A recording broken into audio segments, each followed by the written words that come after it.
Muitas informações do Fluminense nesse vídeo aqui. Negócio de meio-campista finalmente é finalizado. A gente tem novas informações sobre essa situação.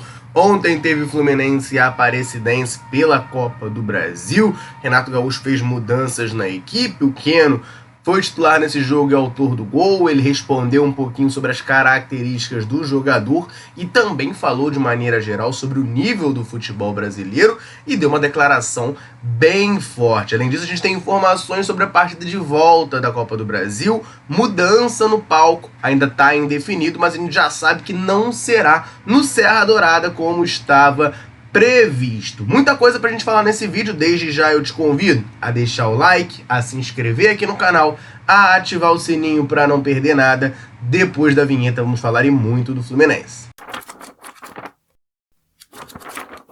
Essa negociação se tornou uma mini novelinha, mas agora está de fato finalizada. Eu tô falando da parceria feita entre Fluminense e América, visando que o tricolor emprestasse alguns jogadores pouco utilizados no profissional para compor a equipe alvirrubra na disputa do Carioca A2. Romário celebrou essa parceria com o Mário Bittencourt, esteve presente lá no CT Carlos Castilho e na altura ali do anúncio da parceria se falou em 3 a 5 jogadores do Flu indo para o América disputar a competição. Central veio trazendo algumas informações sobre essa situação. A gente tem a informação de que alguns jogadores do Fluminense cotados para serem emprestados acabaram recusando ir para o América e 2 jogadores existiam ali a possibilidade de se transferir por empréstimo. O zagueiro Caio Amaral estava em conversas com o América para se transferir, mas como viajou para o Chile na partida contra a União Espanhola, isso acabou atrasando um pouco a negociação, não deve reforçar o Mecão no Cariocão A2. Mas por outro lado, quem irá reforçar o América é o meio-campista Luiz Freitas. Foi o primeiro jogador que a gente trouxe informações aqui de negociações um pouco mais avançadas. Faltavam detalhes burocráticos, mas agora não falta mais. O Luiz Freitas se apresenta hoje na Granja Comari, lá em Teresópolis, sede da CBF,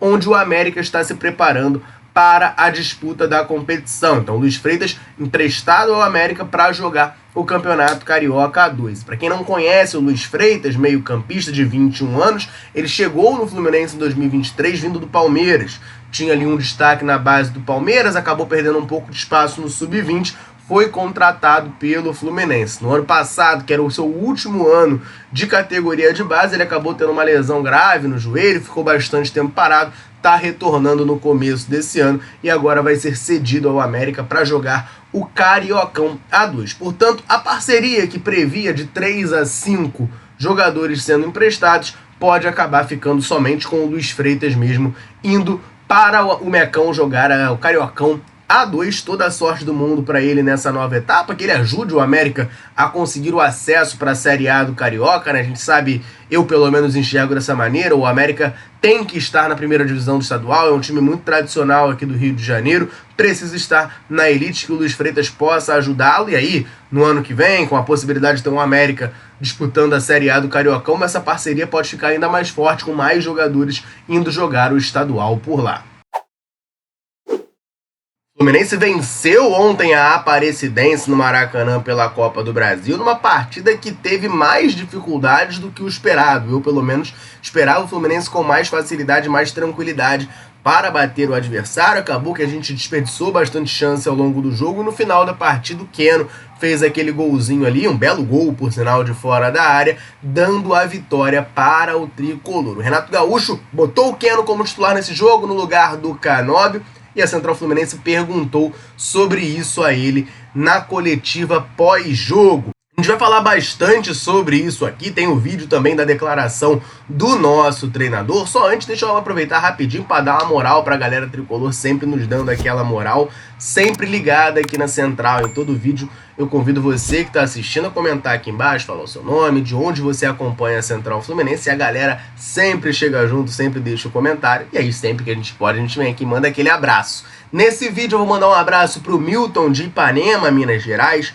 para o João de Eunápolis, na Bahia, Adilson Fernandes de Brasília, para o Diogo de Ibirama em Santa Catarina e também para o Lauderan do Distrito Federal. Um abração para a galera tricolor ligadinha na Central Fluminense, convite mais do que reforçado. Quer que a gente mande um abraço, um salve, cite o seu nome em algum vídeo? Então comenta aqui embaixo, me fala o seu nome e de onde você está nos assistindo. Combinado? Vamos voltar a falar aqui do Keno. Ontem o Renato Gaúcho promoveu algumas mudanças no time, o retorno do Gabriel Fuentes ao time titular, testou também o Nonato no meio-campo ao lado do Martinelli, e lá na frente o bastante questionado Canóbio saiu da equipe e deu espaço ao Keno, que para mim, sim, para além do gol, tá, foi o melhor jogador do Fluminense na partida, criou bastante oportunidade, até dá para dizer que ele desperdiçou algumas chances, né, isso é verdade, o Fluminense perdeu bastante chances de gol, Keno, inclusive, né, desperdiçou algumas delas, mas fez um belo gol no final do jogo, deu a vitória por 1-0 ao tricolor contra a Aparecidense. A pergunta da Central Fluminense na coletiva foi justamente sobre essa escolha do Renato Gaúcho optar por colocar o Keno nesse jogo, em vez do Canóbio, ou em vez até do próprio Kevin Serna, né, que é uma outra opção ali pro setor. Renato escolheu o Keno e ele respondeu o seguinte: Boa noite, Renato. Wilson Forte da Central Fluminense. Hoje você optou por usar a escalação considerada titular e você deu uma oportunidade para o Keno, que não vinha tendo tantas oportunidades com você. Queria que você avaliasse um pouco a partida do Keno e comentasse sobre essa disputa ali na ponta esquerda e avaliasse um pouco as características que cada jogador pode entregar, o Canóbio, o Keno, o Serna. Então, são jogadores com características diferentes. Nós temos um jogador no plantel que tem 1-1, que é o Keno. Então, dependendo do jogo, dependendo do que a gente precisa na partida, eu posso usá-lo. Outras partidas eu posso usar o Canóbio, ou mesmo o Serna, por aí, enfim. O jogo hoje a gente sabia que nós íamos encontrar o adversário e que nós precisávamos do jogador 1-1, que era um jogo para o Keno. Eu achei que ele foi bem. Ele foi bem não só pelo gol, mas ele, pelo lado dele, junto com o Fuentes e depois com o René, nós criamos as melhores jogadas. Tá aí então a declaração do Renato Gaúcho, né? E foi até algo conversado, né, por nós aqui no pré-jogo, entre mim e a galera do chat que estava participando junto com a gente, que era essa questão do que o jogo contra a Aparecidense pedia, né? A gente sabia que era um adversário que ia se defender bastante, até que a Aparecidense apareceu bastante, né? Teve muitas oportunidades de ataque. Mas é um time que ia se defender mais, o Fluminense precisaria desse jogador para quebrar a linha ali com o drible, para ser um pouco mais agressivo na última linha. O Keno consegue ser esse cara e o Canóbio não. E aí o Renato me deixou um pouco curioso, que ele fala que o Keno é o único jogador do elenco com essa característica de 1-1. Eu não discordo, tá? Mas é que em tese o Serna tem essa característica também. Em tese o Canóbio deveria ter. É que eu acho que eles não são bons nisso. Mas em tese seria o ponto positivo desses caras, né? Atacante de lado e tudo mais. O Keno, de fato, eu acho muito bom nesse drible.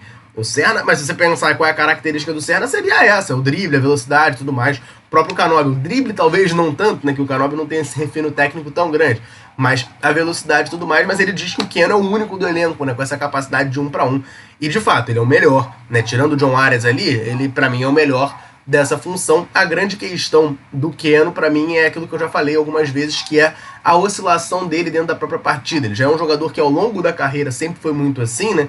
Ele não é nem que ele fica jogos mal e joga um jogo bem, é dentro da mesma partida. Na mesma partida ele faz 5 minutos muito bons, depois some por 20, 30 e volta, faz mais 10 minutos muito bons.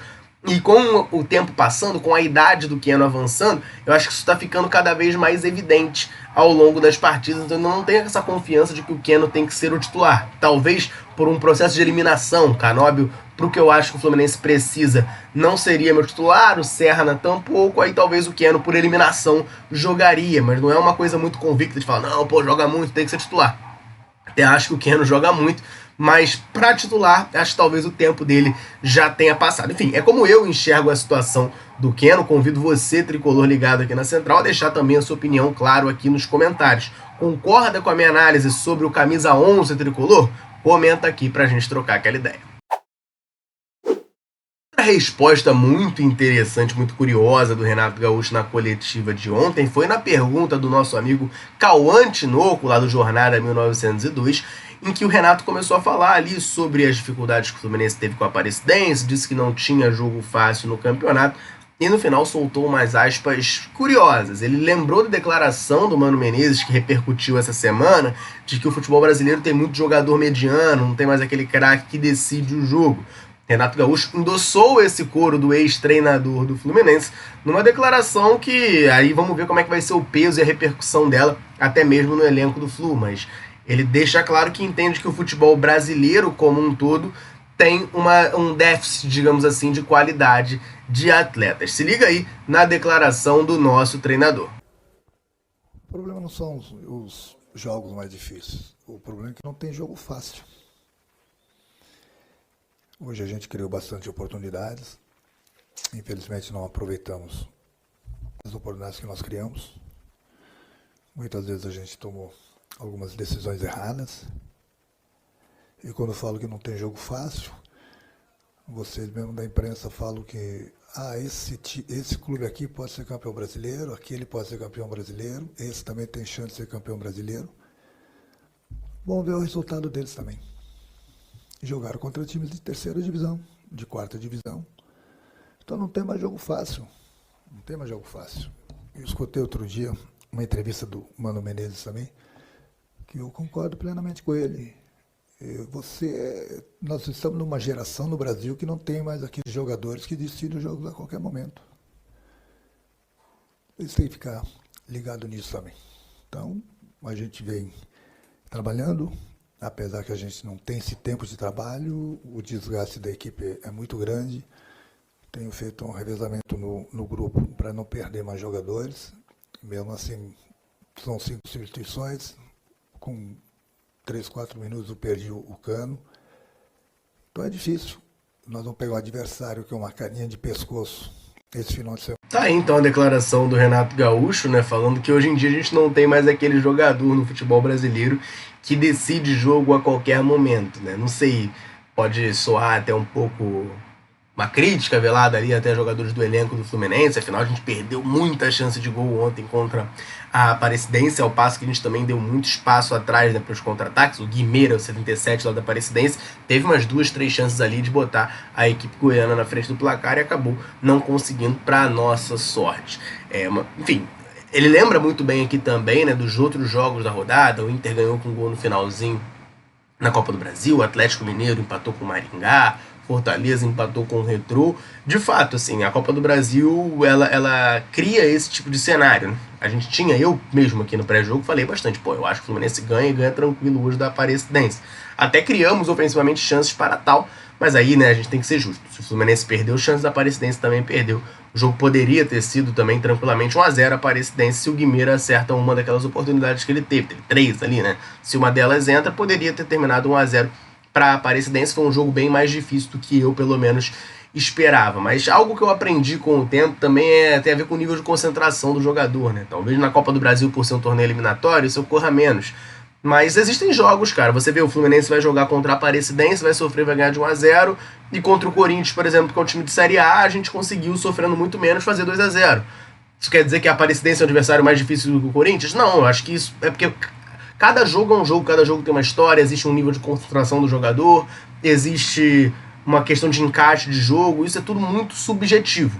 O Fluminense é melhor que a Aparecidense, considero o favorito, óbvio, né, para passar de fase, para as oitavas de final, mas de fato o jogo foi bem mais complicado do que a gente esperava. E a partida de volta dessa terceira fase da Copa do Brasil tem mando de campo da Aparecidense, mas existe ainda uma dúvida, uma indefinição sobre onde esse jogo ocorrerá. A gente vai falar bastante sobre isso, informação apurada aqui pela Central Fluminense. Só antes, convidar você que está assistindo a correr no comentário fixado desse vídeo, porque lá tem o link para você baixar o aplicativo SofaScore, a melhor maneira de você ficar por dentro de tudo que acontece com o futebol mundial, notificações em tempo real das partidas, as principais estatísticas também estão por lá, de maneira 100% grátis. Você baixa esse aplicativo no comentário fixado, lá tem o link, clica lá, vai redirecionar você para a loja do seu celular, seja Google Store, seja Apple Store, enfim, você vai ser redirecionado, você baixa de maneira grátis o aplicativo para ficar por dentro de tudo que acontece com o futebol do mundo, parceria da Central Fluminense e SofaScore. Beleza? Vamos falar dessa informação então. Por quê? Jogo de volta, repito, mando da Aparecidense. A Aparecidense é de Goiás, né? Ali da Aparecida de Goiás é uma cidade na região metropolitana de Goiânia. E o estádio da Aparecidense é um estádio muito pequenininho, então não iria poder sediar essa partida da terceira fase. Isso já é sabido desde quando a Aparecidense passou para a terceira fase. No calendário oficial da CBF, o Serra Dourada aparece como palco dessa partida de volta, programada ali para o dia 21 de maio.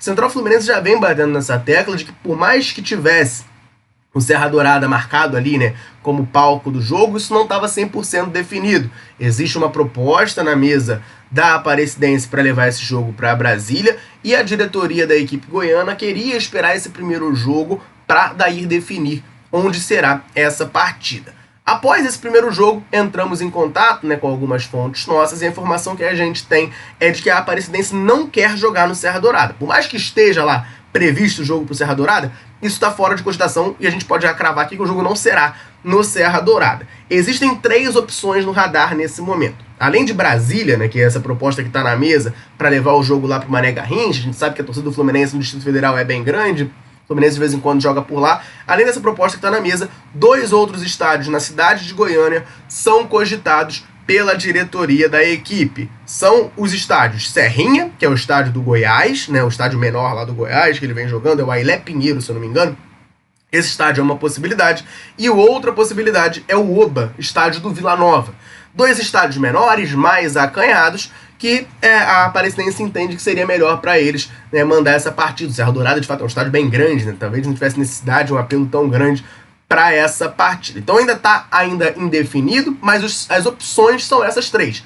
Serrinha do Goiás, Oba do Vila Nova e Brasília, Mané Garrincha, né, lá do governo de Brasília. O jogo deve ser em desses 3 palcos e a definição vai ocorrer até o final da semana. Assim que tivermos mais informações, claro, iremos trazer aqui para vocês. Beleza, galera? Essas eram as informações que eu queria trazer nesse vídeo aqui. Convido você a deixar um comentário aí. Onde que você acha que seria melhor o Fluminense jogar? Serrinha, Oba, lá em Brasília? Eu já fiquei satisfeito porque eles não cogitaram o Antônio Ascioli, né, que é o estádio do Atlético Goianiense, que o Fluminense tem um retrospecto horrível por lá. Enfim, deixe seu comentário aqui embaixo pra gente trocar aquela ideia. Combinado? Vou ficando por aqui. Um abraço, saudações tricolores. Tamo junto.